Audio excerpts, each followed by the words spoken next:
नमस्कार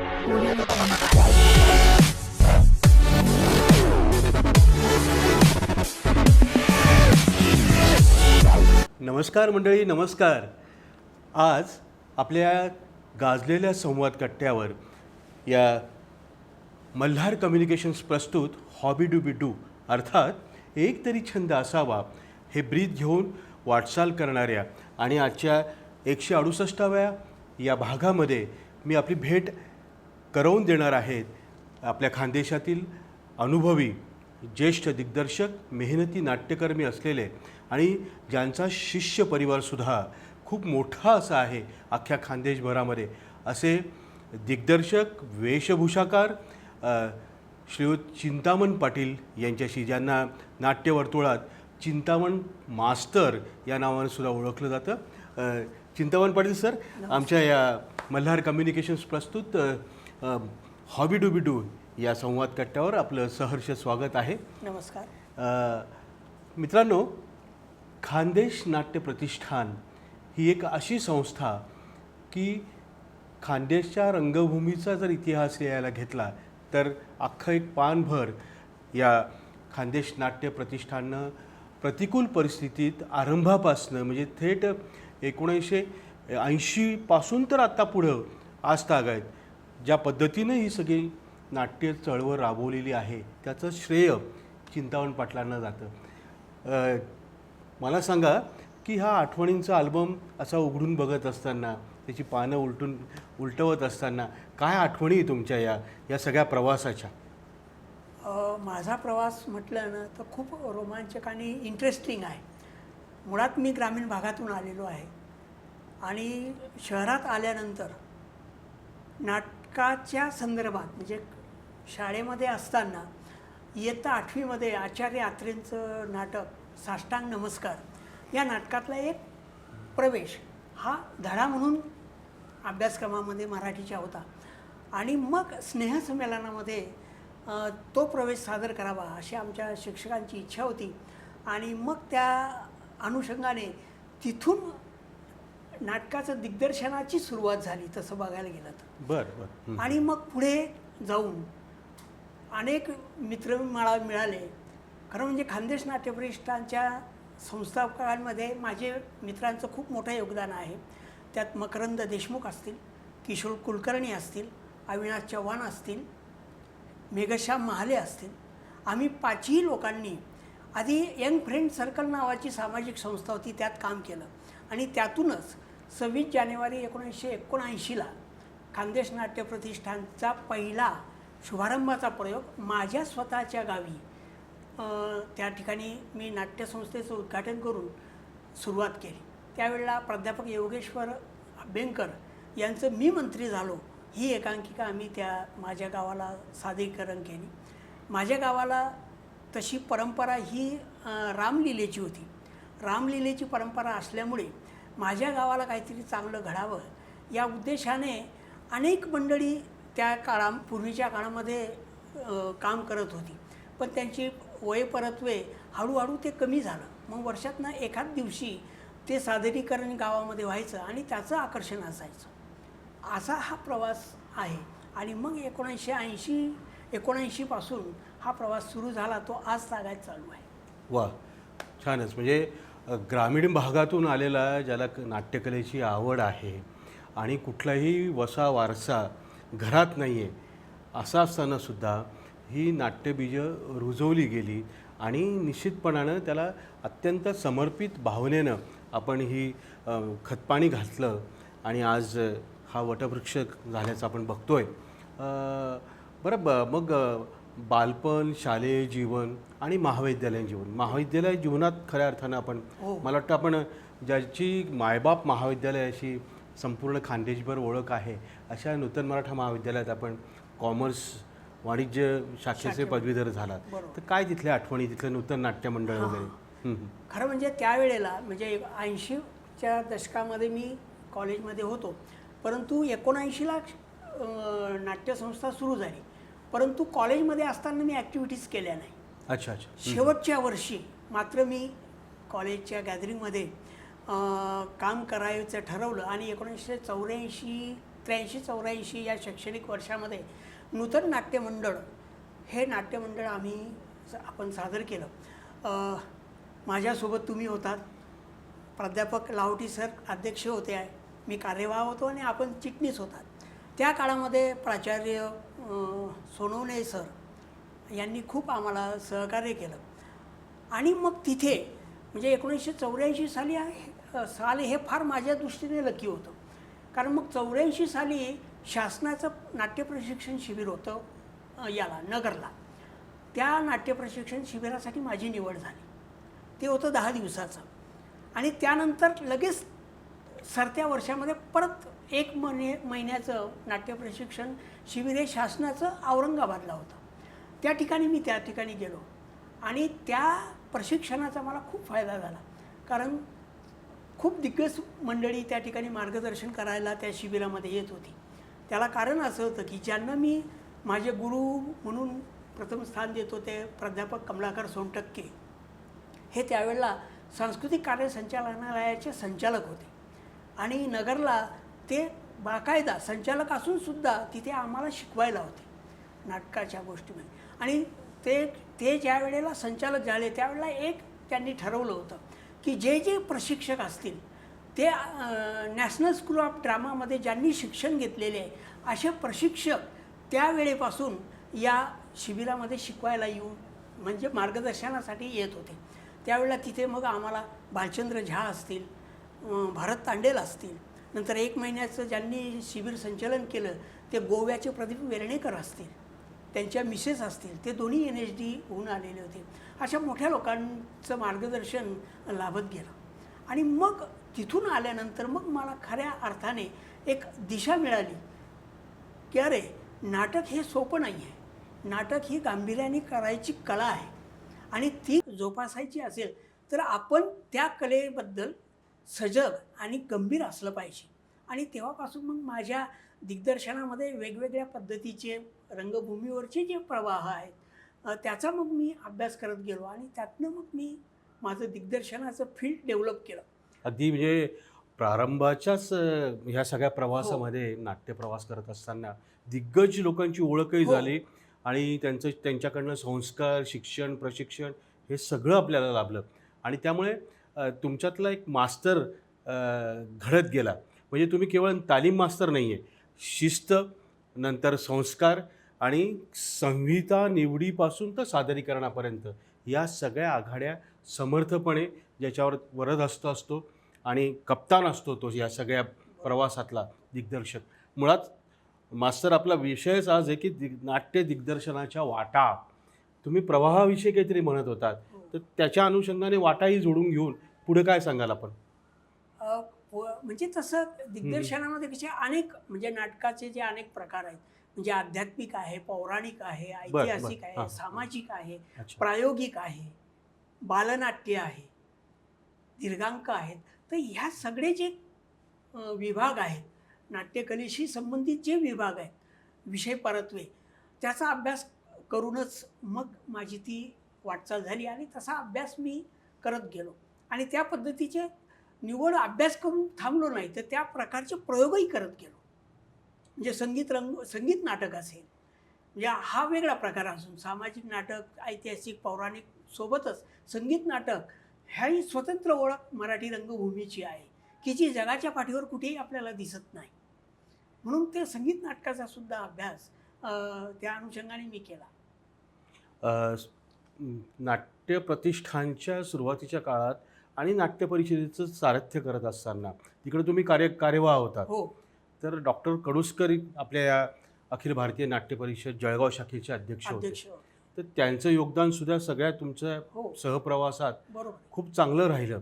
तर त्यांच्याविषयी काय आठवणी जागवताना मला वाटतं त्यांची हुंडेकरी तुम्ही दिग्दर्शित केलेली खूप गाजली होती. माझा आणि त्यांचा संबंध हुंडेकरीमुळेच आला. अच्छा. साधारणतः 82-83 मध्ये जळगावला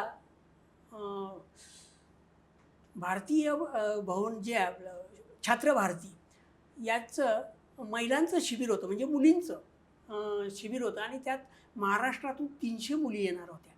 आणि त्या ठिकाणी मग माझे सहकारी किंवा मित्र म्हटलं तरी चालेल, रवींद्र जोशी आणि त्यांच्या मिसेस त्यावेळेला ज्योती अग्रवाल म्हणजे आजच्या ज्योती जोशी त्यांनी सांगितलं की काहीतरी आपण प्रोडक्शन करायला हवं.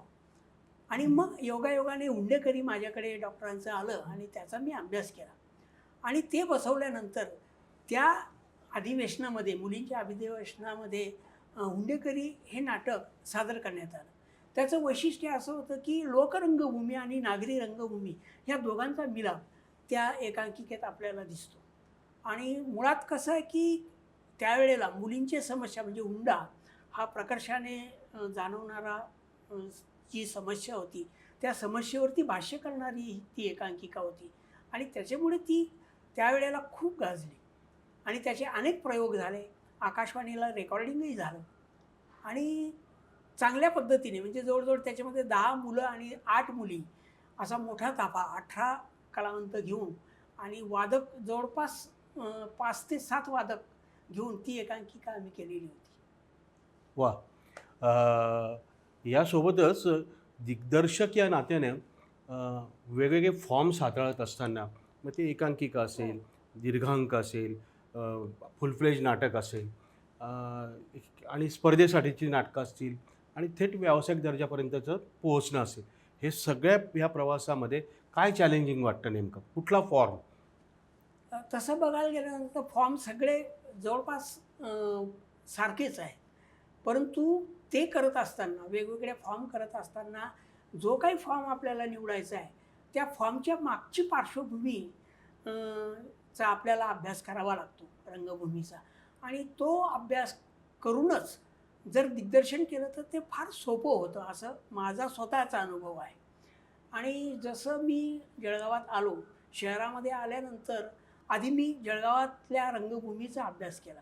म्हणजे पूर्वीचं विकास मंडळ असेल, खानदेश कलोपासक मंडळ असेल, नंतर MJ कॉलेजचा प्लॅटफॉर्म असेल किंवा RR विद्यालयामध्ये त्यावेळेला नाटकं व्हायची.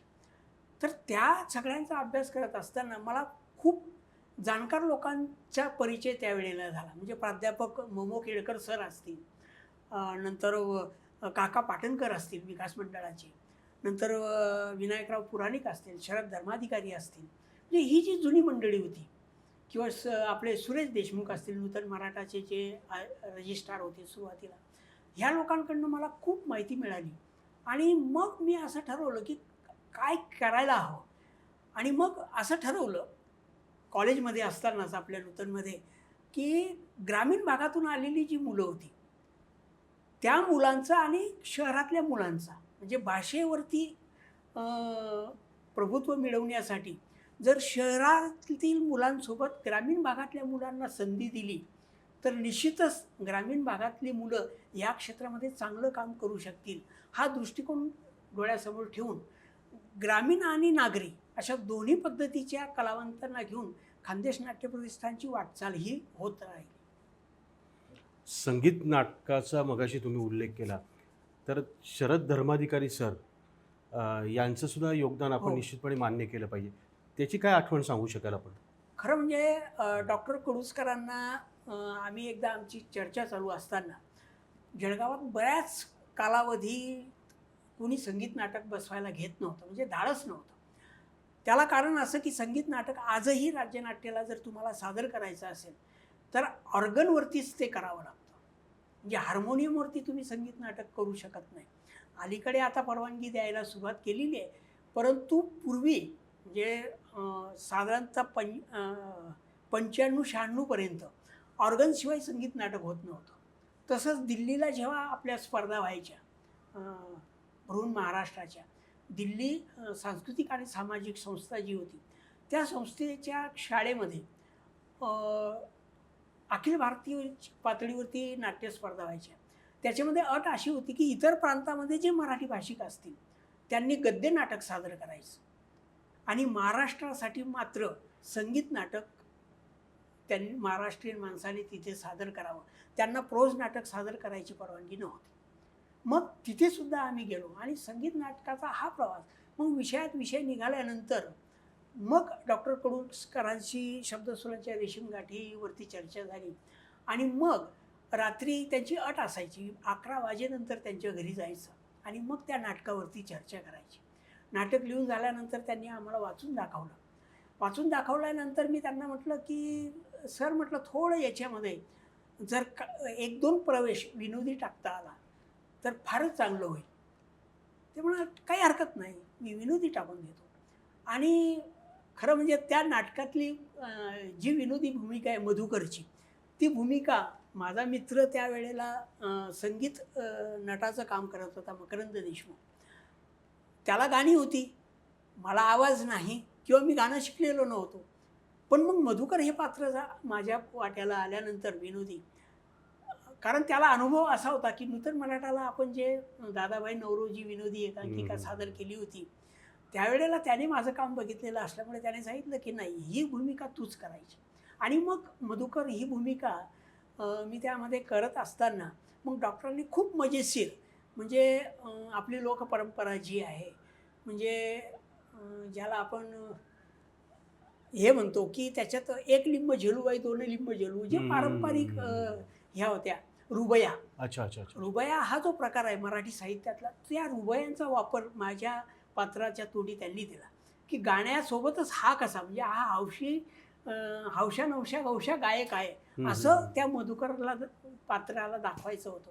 आणि मग ते पात्र मी केलं आणि त्याच्यामध्ये मग ते नाटक करत असताना आम्ही राज्यनाट्याला ते नाटक टाकलं. राज्यनाट्याला टाकल्यानंतर थोडं अडचणीचं असं झालं की मी दिग्दर्शक आणि शरद धर्माधिकारी हे संगीत दिग्दर्शक, आणि त्यांनी स्वतः मेन भूमिका केली गजाननरावाची. दोन्हीही दिग्दर्शक स्टेजवर असल्यामुळे नाटकाचं जे काही तुम्हाला चित्र स्टेजवरती दिसायला पाहिजे ते चित्र दिसलं, पण ते थोडं विस्कळीत दिसलं. त्याच्यामुळे तो अनुभव माझ्या गाठीला पहिल्यांदा आला आणि मी त्यांना सांगितलं की नाही, हेच आपण तुम्ही मला बळजबरी केली भूमिका करायची, ती चुकीची झाली. एकदा गाण्याच्या चाली दिल्यानंतर संगीत दिग्दर्शक हा काम करू शकतो, पण दिग्दर्शक काम करायचं म्हटल्यानंतर तो त्याची भूमिका बघणार की इतर भूमिकांकडे लक्ष देणार. परत त्याला स्टेज बॅलन्स बघावा लागतो, एकूण त्याचं नेपथ्य कसं असेल, त्याचं संगीत तर समजा लाईव्ह असतं, परंतु त्याला पार्श्वसंगीत द्यायचं असेल तर काय केलं पाहिजे, प्रकाश योजना करायची असेल तर प्रकाश योजनाकाराशी चर्चा करताना काय करायला पाहिजे, या सगळ्या अडचणींतून येत गेल्या.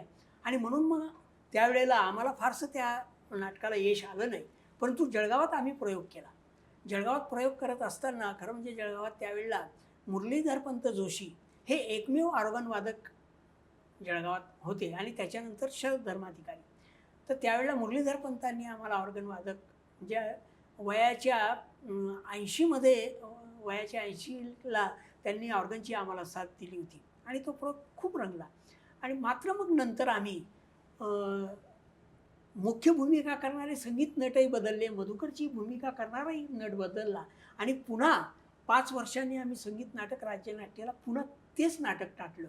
आणि त्यावेळेला मात्र संगीत दिग्दर्शनासाठी शरद धर्माधिकारी यांना अखिल भारतीय नाट्य परिषदेचा छोटा गंधर्व पुरस्कार त्यांना देण्यात आला आणि गौरव करण्यात आला. वा, म्हणजे सफाईदार प्रयोग तो झाला होता. नक्कीच, बरोबर आहे. आणि त्याचा प्रयोग आम्ही दिल्लीलाही केला संगीत नाटकाचा. तुमच्या बोलण्यात आणि हा सगळा प्रवास उलगडत असताना राज्यनाट्य स्पर्धा आणि मला आठवतं की कामगार कल्याणच्या ज्या स्पर्धा होतात त्याच्यातही तुमचं योगदान, ST महामंडळाला सहकार्य करत, त्यांचं दिग्दर्शन करत, असं काय राहिलेलं आहे.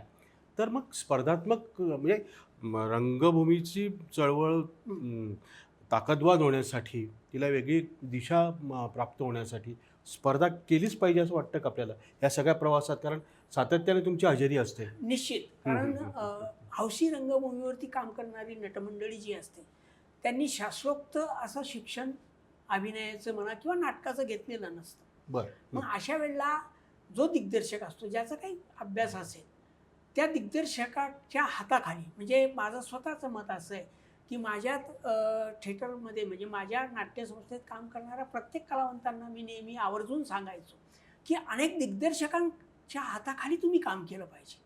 त्याला कारण असं आहे की त्याच्याशिवाय नट हा प्रगल्भ होत नाही आणि नट प्रगल्भ होण्यासाठी किंवा आपल्याला यश मिळण्यासाठी स्पर्धेला जाणं महत्त्वाचं आहे. त्या काळामध्ये मी जवळपास 10 ते 15 वर्ष मी महाराष्ट्रात ज्या ज्या शहरांमध्ये एकांकिका स्पर्धा झालेल्या असतील त्या त्या एकांकिका स्पर्धांमध्ये मी भाग घेतून यश मिळवलेलं आहे. आणि त्याचा मला म्हणजे माझा पहिला मला पुरस्कार जो मिळाला तो हिंगोलीला सतत मी 10 वर्ष त्या ठिकाणी एकांकिका सादर केल्यानंतर 10 वर्षात दिग्दर्शनासाठी मला तिथे रौप्य पदक मिळालं होतं. म्हणून त्यांच्या रौप्य महोत्सवी स्पर्धेच्या वर्षाला त्या ठिकाणी माझा सत्कार करण्यात आला. आणि त्यात मला आनंद असा की मला जे मार्गदर्शक होते कमलाकर सोनटक्के सर, त्यांच्याच हातून मला तो पुरस्कार देण्यात आलेला होता आणि तो मला खूप आनंद देऊन गेला. वाह, क्या बात आहे. यासोबतच एक यशस्वी दिग्दर्शक होण्यासाठी म्हणून कोणती काळजी घेतली पाहिजे आणि कोणत्या चुका टाळल्या पाहिजेत? म्हणजे अगदी स्क्रिप्टच्या निवडीपासून तर कास्टिंगपासून तर सगळं काय काय काय काय ह्या सगळ्या टप्प्यांवर संस्कार करत असताना एक ज्याला आपण म्हणतो दिग्दर्शकीय ट्रीटमेंट देत असताना काय कौशल्य आपलं पणाला लावलं पाहिजे आपण? मुळात कसं आहे की आपल्याकडे असलेला नटवर्ग हम्म, हम्म, हम्म. तो डोळ्यासमोर ठेवून संहिता निवडणं आत्तापर्यंत मी तसं केलेलं आहे. बरं बरं. आणि मग त्या संहितेमध्ये त्या जे काही पात्र रचना असेल मग त्या रचनेच्या अनुषंगाने माझ्या नटमंडळीतला कुठला नट काम करू शकतो त्या संहितेत त्याची निवड मी आधी केली. आणि मग त्या नाटकाचा विषय, त्याचा आशय आणि मग त्या विषय आणि आशय हाताळत असताना जे काही सामाजिक संकेत असते त्या सामाजिक संकेतांकडे भाग ठेवून दिग्दर्शन केलं पाहिजे असं मला स्वतःला वाटतं. कारण हुंडेगिरी बसवत असताना माझा एक अनुभव जो आहे तो खूप बोलका आहे. म्हणजे मी जेव्हा ते हुंडेगिरी नाटक बसवलं तर त्याच्यामध्ये आपल्या सुनेला त्या ठिकाणी राखेल टाकून जाळण्याचा प्रसंग आहे. आणि मग तो डायरेक्शन करत असताना मी असं बसवला तो सीन की सासरा रॉकेलचा डबा आणून देतो पण त्याची हिंमत होत नाही की आपण त्या मुलीच्या अंगावरती राखेल टाकावं. किंवा मग ती त्या मुलाला सांगते पण मुलगाही तयार होत नाही. मग शेवटी ती सासू स्वतः राखेल तिच्या अंगावरती ओतते आणि मग तिच्या नवऱ्याला सांगते की तू आगपेटी घे, ही आगपेटी घे आणि टाक तिच्या अंगावरती. त्यावेळेला तो मुलगासुद्धा आपल्या पत्नीला जाळावं अशी हिंमत करत नाही. आणि मग नंदेच्या माध्यमातून नणद मग ते काम करते. मग हा प्रसंग मी बसवलेला असताना मग दिग्दर्शनाच्या वाटा याच्यावरती मी व्याख्यान देत असताना एका ठिकाणी मला एका 2-3 मुलींनी थोडं विचारलं की असं कसं काय तुम्ही म्हणू शकता, हे तुम्ही जे सांगताय ते चुकीचं आहे अमुक वगैरे. म्हटलं ठीक आहे, मी दिग्दर्शक आहे. दिग्दर्शक म्हणून मी जो अभ्यास केलेला आहे म्हणजे मुख्य म्हणजे दिग्दर्शकाला अवलोकन, आकलन आणि आविष्कार या 3 गोष्टींचा संगम म्हणजे नाटकाचा प्रयोग असं मी स्वतः मानतो. हा फॉर्म्युला आहे. हा फॉर्म्युला आहे. वा. तर दिग्दर्शनाचा हा फॉर्म्युला आहे की तुम्ही ऑब्झर्वेशन केलं आहे समाजात म्हणजे सामाजिक बाण, समाजामध्ये काय गोष्टी घडत आहेत आणि त्याचं काय आउटपुट. म्हणजे त्याचं उदाहरण मग मी त्या मुलीला देताना सांगितलं की आजचा वर्तमानपत्र तुम्ही आणा, वर्तमानपत्र आणा आणि उघडा. त्याच्यात जर हुंडाबळीच्या 5 घटना असतील तर त्या 5 घटना वाचत असताना, पेपर वाचत असताना त्या घटनेमध्ये जबाबदार सासू, सासरा, नवरा, नणद एवढीच पात्र असतात. त्यातही कोणी जाडलं तर सासूने जाडलं म्हणून सासूला अटक. ह्या आहे म्हटलं स्त्रीचा द्वेष करते हे त्यातनं अधोरेखित होतं. आणि हे 70% जेवढ्या घटना असतील त्याच्यामध्ये 70% स्त्रियाच याला जबाबदार आहेत असं मी त्यावेळेला त्या मुलींना सांगितलं. आणि त्यांना थोडं ते पटलं की तुम्ही आता नाही म्हटलं, भविष्यातही तुम्ही वर्तमानपत्र जेव्हा वाचाल तेव्हा तुम्ही हे आवर्जून त्या बातमीकडे आवर्जून सामाजिक भान ठेवून लक्ष ठेवा की ह्या बातमीमध्ये काय म्हटलेलं आहे. आणि नंतर न्यायालयाचे जे काही निर्णय आलेले असतात हुंडाबळीबद्दलचे त्याच्यात त्या न्यायालयाच्या निर्णयामध्ये काय न्यायाधीशांनी ट्रीटमेंट हे दिलेले असते, टिप्पणी केलेली असते ती तुम्ही बघा. बरोबर. तर हे याच्यात 70% जबाबदार ही स्त्रीचा द्वेष करते असं माझा अभ्यास आहे म्हटलं, आणि म्हणून मी त्या पद्धतीची ट्रीटमेंट त्या नाटकात दिलेली होती. आणि ते त्या मुलींना ते पटलं. आणि ह्या अशाच पद्धतीने सामाजिक बाब, परत ऐतिहासिक नाटक बसवत असताना इतिहासामध्ये जो काही भाषेचा लहेजा आहे तो लहेजा बघूनच दिग्दर्शकाने नटांना तशी ट्रीटमेंट दिली पाहिजे. त्याचप्रमाणे आध्यात्मिक असेल, पौराणिक असेल, याचा संवाद फेकताना किंवा संवाद उच्चारताना तो एक लहेजा वेगळा आहे पौराणिक आणि आध्यात्मिक नाटकाचा, आणि सामाजिक नाटकाचा तर निश्चितच वेगळा असतो. तर ह्या सगळ्या गोष्टी करत असताना आपण अभ्यासलं पाहिजे की मराठी रंगभूमीच्या ज्या काही गोष्टी आहेत त्याच्यावरती काय घडत गेलेलं आहे. तो एक महत्त्वाचा मुद्दा आपल्याला प्रकर्षाने सांगता येईल. बरं, ह्या सगळ्या अनेक वर्षांच्या वाटचालीमध्ये एक अनुभवी दिग्दर्शक म्हणून आणि खानदेश नाट्य प्रतिष्ठानचे सर्वेसर्वा म्हणून सुद्धा प्रमुख म्हणून, कुटुंब प्रमुख म्हणून आपल्या परिवारातनं कुणाचं असं भविष्य घडलेलं आहे? कारण आपल्या खानदेशात म्हणतात, गमतीने म्हणतात, आपले पालकही जरा ते याबाबतीत खंत व्यक्त करतात की नाटकावर काय काय पोट भरतं, त्याच्याने काय करिअर होणार आहे. तर अशी काही वानगी दाखल आपल्याला उदाहरणं देता येतील का? कारण आमच्या रसिक मित्रांमध्ये सुद्धा ग्रामीण भागातले अनेक आहेत आणि की जे हौशी आहेत आणि ज्यांना करिअर करायचं आहे या क्षेत्रामध्ये नाट्यकलेच्या, त्या बाबतीत काय आपण सांगाल? मी मगाशीच तुम्हाला सुरुवातीला मुद्दा सांगितला की नाटक ही गांभीर्याने करायची कला आहे. बरं. ज्या व्यक्तीला खरंच गांभीर्याने नाटक करायचं आहे आणि वरती जायचं आहे, म्हणजे व्यावसायिक रंगभूमी म्हणा किंवा आजच्या काळामध्ये मालिका म्हणा, चित्रपट म्हणा, त्याच्याकडे जर जायचं असेल तर एक निश्चितच ध्येय त्या नटाच्या डोळ्यासमोर असलं पाहिजे आणि त्या पद्धतीने त्याने मेहनत तिला करावंच लागेल. संघर्ष हा केल्याशिवाय तुम्हाला यश मिळत नाही. असंच तुम्ही जे म्हणालात की आपल्या खानदेशामध्ये असं म्हटलं जातं की तुम्ही काय नाटक करता आणि त्याच्यातनं काय करिअर घडणार आहे. तर गमतीशीर उदाहरण आपल्याच ग्रुपला आहे. प्रमोद बाविस्कर म्हणून माझ्याकडे काम करत होते. त्याचे वडील नेहमी असं म्हणायचे. एवढा गंमत म्हणजे प्रमोद बाविस्कर हे त्यावेळेला माझ्याकडे काम करत होते. असेच आकाशवाणीची जाहिरात निघाल्यानंतर त्याला सांगितलं की तुझा आवाज खूप छान आहे, बेसचा आवाज असल्यामुळे आकाशवाणीचं निवेदक म्हणून तू अर्ज करायला काही हरकत नाही. आणि त्याने खरंच अर्ज केला, परीक्षा दिली आणि त्यात तो यशस्वी झाला. कारण त्याचा मुळात बेसचा आवाज होता त्याच्यामुळे, आणि स्पष्ट उच्चार होते, त्याच्यामुळे त्याचं त्या ठिकाणी सिलेक्शन झालं. म्हणजे एक करिअर त्याचं त्यामधनं घडलं. त्याच्यानंतर समीर देशपांडे म्हणून एक विद्यार्थी मुलगा माझ्याकडे काम करायचा. तो ITI किंवा पॉलिटेक्निक त्याचं झाल्यानंतर औरंगाबादला बजाजला लागला आणि मग त्या बजाजच्या कामगारच्या नाट्यस्पर्धांमध्ये तो अभिनय करू लागला. त्याच्यात त्याला बऱ्यापैकी यश मिळालं आणि मग त्यांचा मुख्य दिग्दर्शक एक्सपायर झाला आणि ती अचानक जबाबदारी दिग्दर्शनाची त्याच्याकडे आली.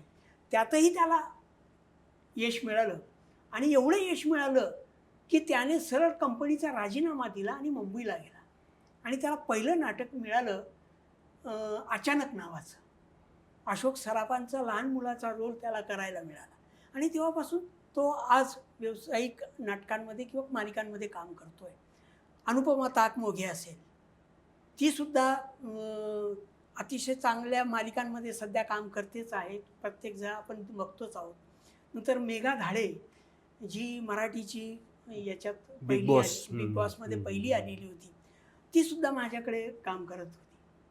म्हणजे असे अनेक आहेत की ज्यांनी खरोखरच आधी ध्येय ठेवलं डोळ्यासमोर की नाही मी होईल तर कमर्शियल नट होईल किंवा नटी होईल. ज्यांनी ध्येय ठेवलं त्या प्रकारची त्यांनी मेहनत घेतली आणि ते यशस्वी झाले आणि आज ते काम करतायत. नक्कीच, म्हणजे परिश्रमाला पर्याय नाही. बरोबर आहे. हाऊस म्हणून तुम्ही करत असलात तरी त्याचा अभ्यास करणं महत्त्वाचं आहे. म्हणजे नाटकाचा अभ्यास, त्याच्यासोबत वेगवेगळ्या गोष्टींचा अभ्यास तुम्ही केल्याशिवाय तुम्ही मोठी होऊ शकत नाही. कारण मुळातच नाटक मगाशी तुम्ही म्हटलं तर एक विचार आहे, गांभीर्याने घ्यायची, सर्वसमावेशक ती कला आहे. तर त्या दृष्टिकोनातून नक्कीच आपले ज्यांना या क्षेत्रामध्ये यायचं आहे, करिअर करायचं आहे आणि केवळ हौस नाही तर चरितार्थाचं एक उत्तम माध्यम मार्ग या दृष्टिकोनातून नाटक कलेकडे जे बघतात त्यांनी ही गोष्ट गांभीर्याने घ्यायला गांभीर्याने घ्यायला. बरं सर, गांभीर्य म्हणजे ह्या चर्चेचा शेवट करत असताना, सांगतेकडे वळत असताना कुटुंब हा एक फॅक्टर फार महत्त्वाचा असतो. बरोबर. तर हा सगळा प्रवास उलगडून दाखवत असताना फॅमिली सपोर्ट आपल्याला कसा राहिला? तसं बघायला गेलं ना तर माझं शिक्षण सुरू असताना 1984 साली माझे मोठे भाऊ तिघं बंधू हे खानदेश मिलला होते. बरं. ती बंद पडली. आर्थिक विवंचना घरात असताना सुद्धा मी नाटक सातत्याने करत होतो. परंतु माझ्या भावांनी कधीही मला असं म्हटलं नाही की तू का करतोयस. माझं दरम्यान ग्रॅज्युएशनही झालेलं होतं. सहज मी कुठेही नोकरी करू शकत होतो. परंतु नोकरी करायची म्हणजे मग कुठेतरी जॉब मिळायला पाहिजे. ती धावपळ सुरूच होती, नाही असं नाही. परंतु मग माझा फॅमिली सपोर्ट होता. माझ्या आईवडिलांचा खूप सपोर्ट होता. लग्न झाल्यानंतर माझ्या मिसेसने सपोर्ट केला. म्हणजे रंगभूषा करत असताना माझ्या नंतर जेव्हा मी प्रयोग करायचो त्यावेळेला वेशभूषा माझ्या मिसेसने सांभाळली, की मुलींना ताबडतोब साडी बदलवायची असेल तर ती कशा पद्धतीने बदलवायची. हळूहळू मग ती ट्रेनिंग त्यात रुळायला लागली आणि तिने आजपर्यंतची साथ दिलेली आहे. आणि त्यात मी बऱ्यापैकी यशस्वी झालेलो आहे. आणि नोकरी सांभाळू मुळात ज्याला वरती जायचं नाही आहे, एक आपली हौस जोपासायची आहे. आणि परंतु या क्षेत्रामध्ये काम चांगलं करायचं आहे. उगीच काम करायचं म्हणून करायचं नाही, चांगलं काम करून काहीतरी चांगलं घडावं शहरात, हे इच्छा मनाशी बाळगून जे मी काम केलेलं आहे ते निश्चितच आनंद देणार आहे. वा. मित्रांनो, आज ज्येष्ठ अनुभवी आणि सगळ्यात महत्त्वाचं मेहनती दिग्दर्शक नाट्यकर्मी चिंतामण पाटील सर आपल्या या गाजलेल्या हॉबी डू बी डू या संवाद कट्ट्यावर ते आलेत आणि त्यांनी काही महत्त्वाच्या टिप्स आणि हा एकूणच प्रवास त्यांनी आपल्याला उलगडून दाखवला. आणि नेमकं काय करायला नको हे सुद्धा या संदर्भातलं उत्तम मार्गदर्शन चिंतामण पाटील यांनी आपल्याला केलेलं आहे. सर, आपण आलात आणि आमच्या या हॉबी डू बी डू या संवाद कट्ट्यावर मार्गदर्शन केलं. छान गोष्टी झाल्यात आणि काही किस्सेही तुम्ही शेअर केलेत. त्याबद्दल हॉबी डू बी डूच्या आणि मल्हार कम्युनिकेशनच्या आमच्या अख्ख्या टीमच्या वतीनं आपलं मनापासून आभार, धन्यवाद. मल्हार कम्युनिकेशनने हा जो उपक्रम सुरू केलेला आहे तो निश्चितच प्रेरणादायी आहे. माझ्यापेक्षा नवोदितांना जास्त प्रेरणादायी आहे आणि त्याबद्दल मी त्यांचे आभारी आहे. धन्यवाद. धन्यवाद.